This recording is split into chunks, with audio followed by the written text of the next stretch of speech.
Hey, what's up, folks? Welcome to another edition of Football Theory. I'm lifetime Longhorn Rod Babers, joined by the coach. He is a former high school football coach at Burnet, Capel, Brownwood, Belton, Rotan. Also played college football at Abilene Christian. Coached there, multiple stints. Also was on the staff at the University of Texas for multiple head coaches. And now you can catch his work at ShipleyRanches.com. It's Coach Bob Shipley. What's going on, Coach? How you doing? What's happening, man?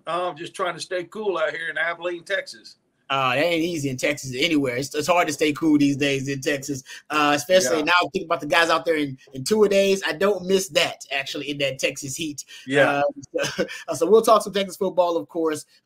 We'd be remiss if we did not mention probably the biggest story on the 40 acres, CJ Baxter and the injury, and that broke not too long ago. So our show isn't really geared toward it, but there are some elements of the show that I think we can highlight that we'll talk about how Texas could adjust to such a loss of Cedric Baxter. But we can talk about that a little bit later on. We got a long time to get into that. But that just broke right before we were about to do the show. So we already had some topics planned. We're going to continue our analysis of Texas transitioning to the SEC. Will the SEC have to adjust to Sark, or will Sark be adjusting to the SEC? We're going to talk about that a little bit more. And this time we'll look at it from a different angle. We'll look at a certain strategy or tactic. We'll look at a certain play and concept, and then we'll look at a formation as well that could translate to the SEC. We'll get into that.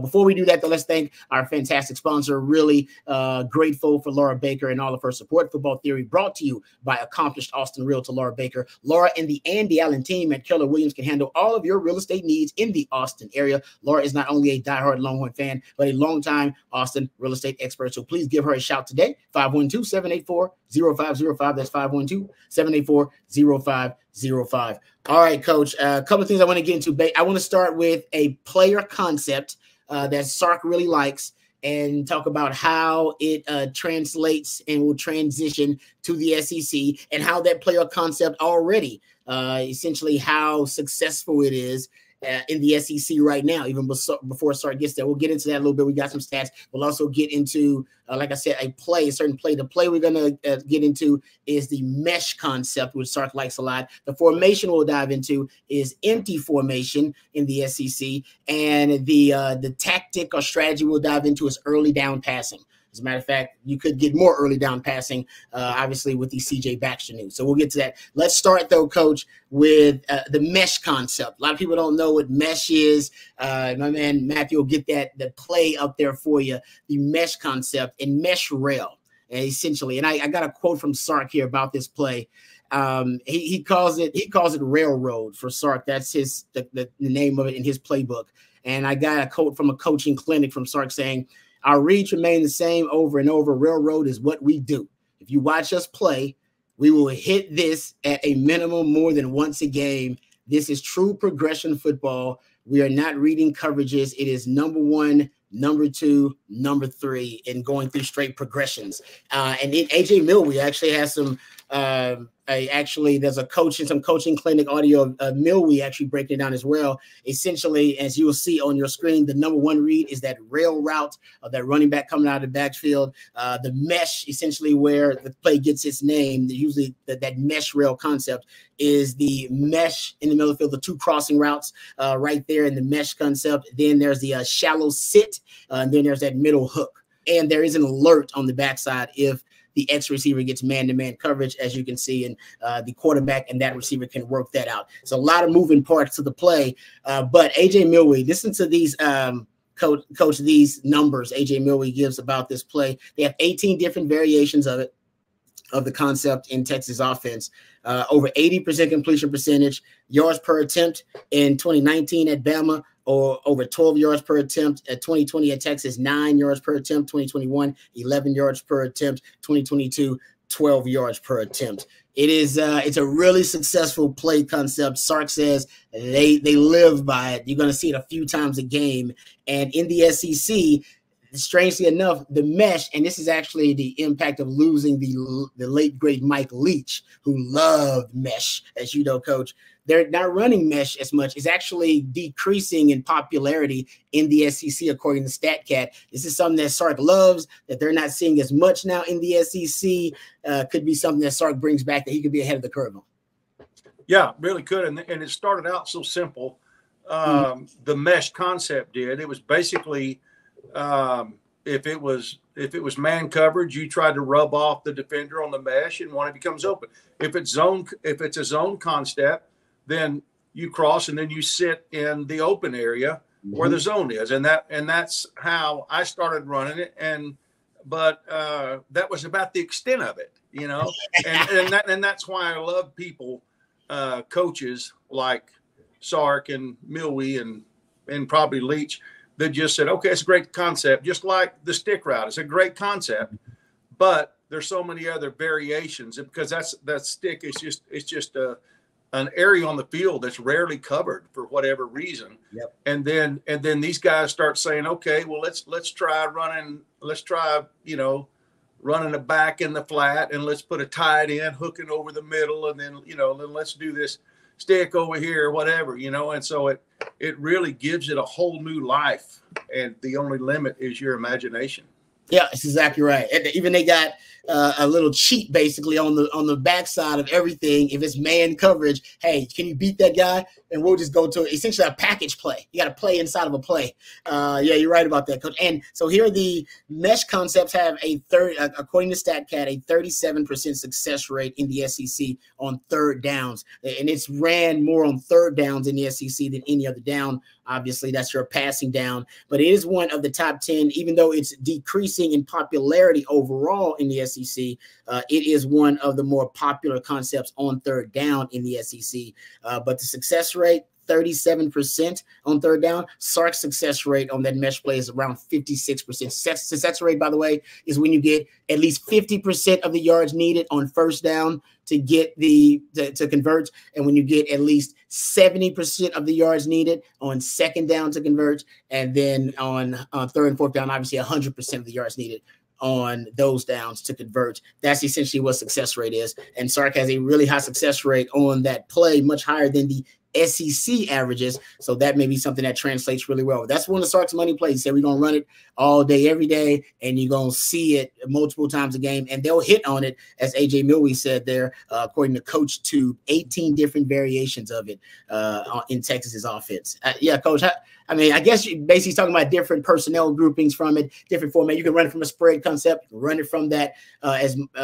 Saban called it, the squeeze splits, those condensed and compressed sets as well. Yeah, that's you. Typically, a lot of people would run it with a tight end or with a receiver that's kind of set as a wing on the other side, or a slot that's cheated in, because it's the kind of play where if it's blitz and it's man coverage, you still conceivably have time to dump it off.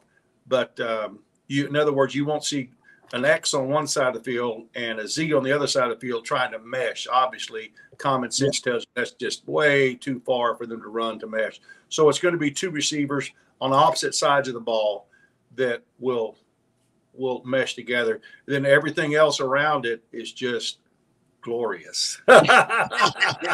It's glorious. I like that. It is, because even though they're running all this other stuff, you have to stop. You got to try to stop the mesh. Got to. Okay. And so now, as it turns out, the mesh is just that little mesh, those two guys, that's only a small part of what that rail package is for them now.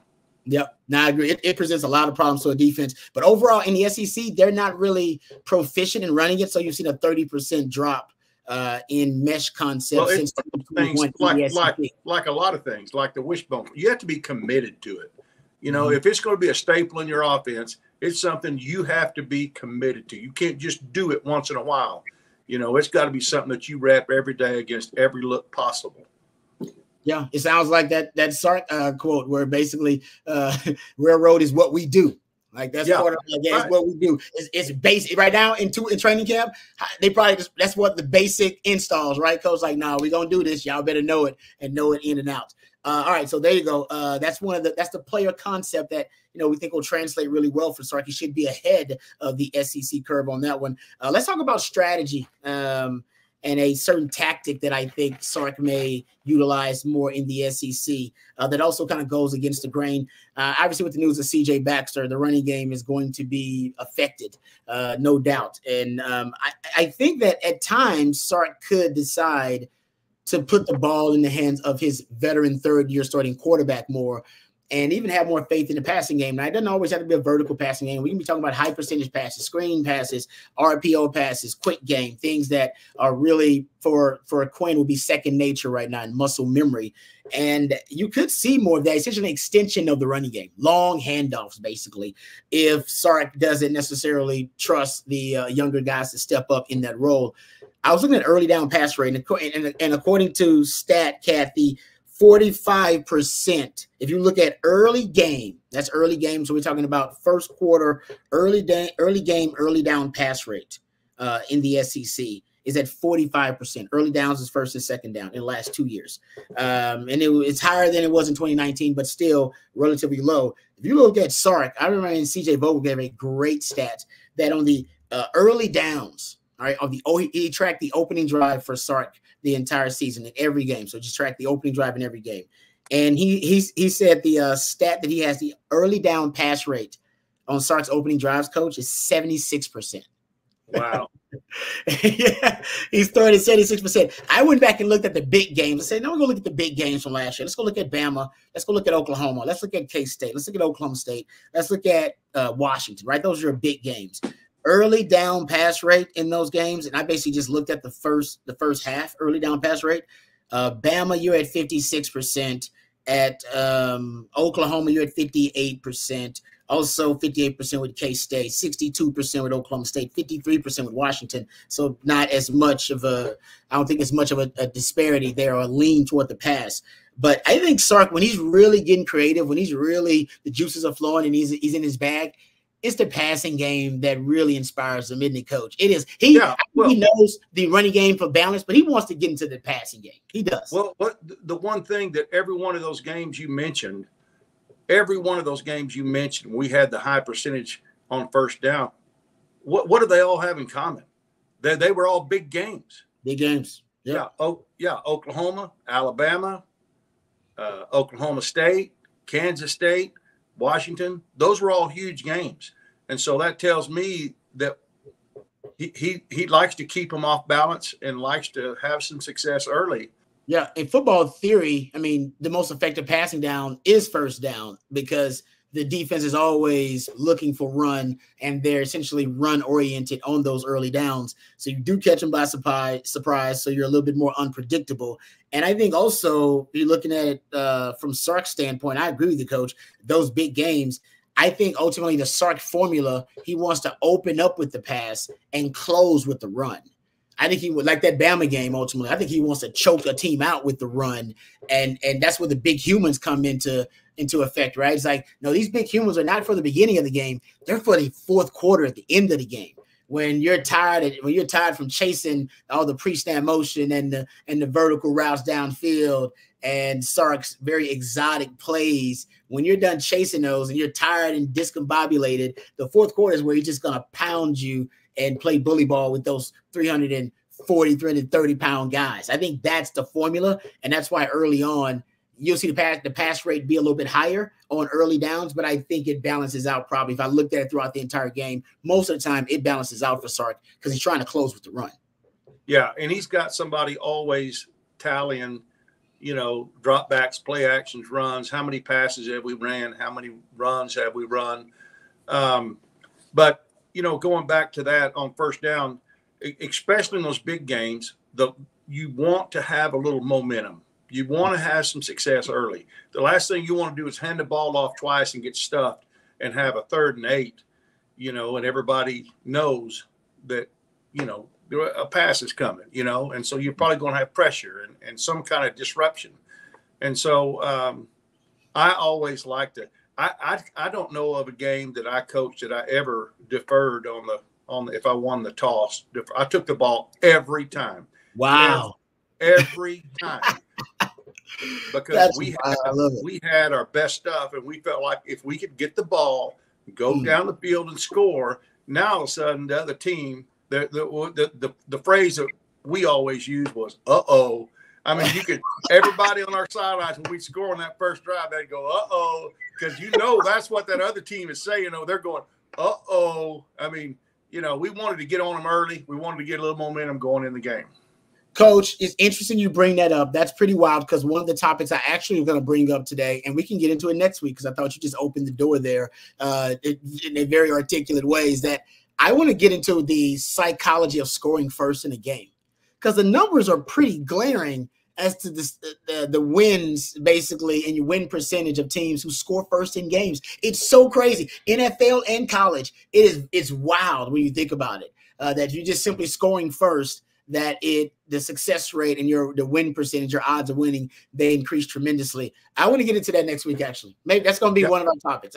I'm already boom. That's the tease. That's the tease right there. All right. So last item, we're looking to a formation that I think will translate well for Texas going into the SEC. And one of the trends I was looking at in the SEC, apparently empty formation in the SEC is when you got no backs in the backfield, just a quarterback in the backfield.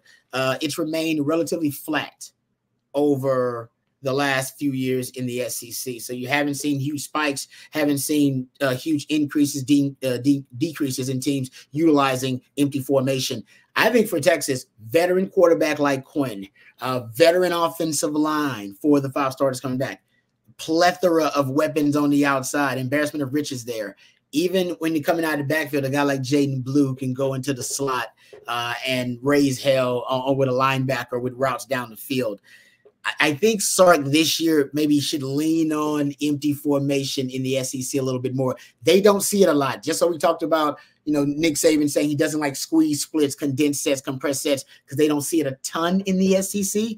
And is one of Sark's staples. This is also something I think you should shell shock the SEC with things they don't see a lot of. And they don't see a lot of empty formations, remain pretty steady, and Texas can be really good out of it. Now, Quinn needs some work in empty. He sometimes is uncomfortable in empty, and I don't know why, because he should be really comfortable considering the arm talent he has. But I think he's worried about the lack of pass protection. I think in his mind, it kind of makes him a little erratic because he's like, well, I don't have a back in the backfield to pass protect. I only got 5 linemen. So I think at times that throws him off. But when he gets in his groove in empty, because last year, Texas out of empty formation, completion percentage, it's right around a little below 60%, not great.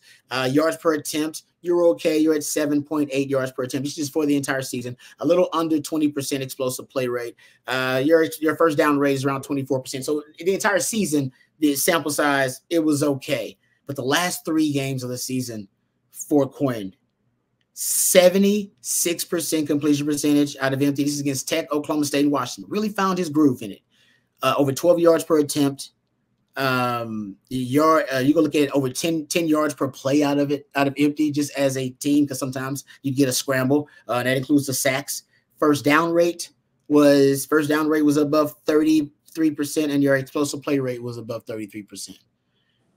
I think in the SEC, where they don't see a lot of it, and if Quinn can pick up where he left off last season in it, I think it could be another way that Texas could gain a huge advantage going against SEC opponents, especially with the receivers you got. Amari Knobloch in tight end. That's exactly what I was going to say.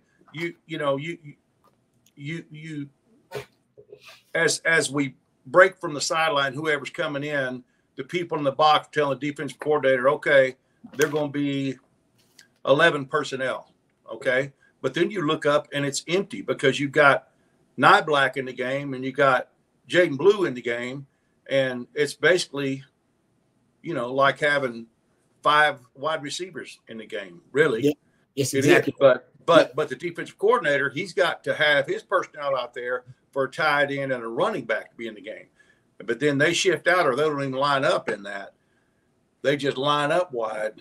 Now you don't ever really want to line up wide with 11 personnel like that. You want to line up, and then you want to make them check. Shift to it, then motion to it or something. You want to make them check, because as well as I do, every time you check, there's not 100% chance everybody's going to get it. Nope. 99% of the time they're going to get the call on the huddle ride or whatever we're doing. But then once everybody's set and there's motion and shifting, what if one or two guys don't get that check? What if they don't get the defensive check, being a defensive audible, to put us into another coverage or front based on the formation that we're seeing? So I love that idea. And I love the stat that you came up with at the end of the season, how well we had progressed and how much more success we had in the empty formation. And again, it's not something that SEC teams are have a lot of experience with, apparently. Yep. The only concern is Quinn. I said Quinn, and I would say when I've been tracking it for the last 5 years, sack rates actually go down out of empty because the ball is out of the quarterback's hands quickly. For Quinn, I'll admit he holds on to the ball sometimes a little too long out of empty. So Texas did have he had 2 sacks in those last 3 games out of empty. You'd like to see him get rid of the ball, but I think I think it was worth it considering the return you were getting on investing in that formation last season. So I think that's something also that would translate to the SEC. All right, before we get out of here, let's thank our fantastic sponsor. We really appreciate Laura Baker for sponsoring our show. The Football Theory is brought to you by accomplished Austin realtor Laura Baker. Laura and the Andy Allen team at Keller Williams can handle all of your real estate needs in the Austin area. Laura is not only a diehard Longhorn fan, but a longtime Austin real estate expert. So give her a shout today at 512-784-0505. That's 512-784-0505. Thank you very much to Laura Baker for sponsoring Football Theory. Thank you, Coach, for all of your wisdom and nuggets. I always leave here a smarter football theorist. Thank you to all you guys for listening and for watching Football Theory for On Texas. Thank you to my man Matthew behind the scenes. He's always twisting and tweaking the dials, doing a great job for us. For On Texas Football, for Laura Baker, and for Coach Bob Shipley, and for my man Matthew, I'm lifetime Longhorn Rod Babers. Until next time, hook 'em horns.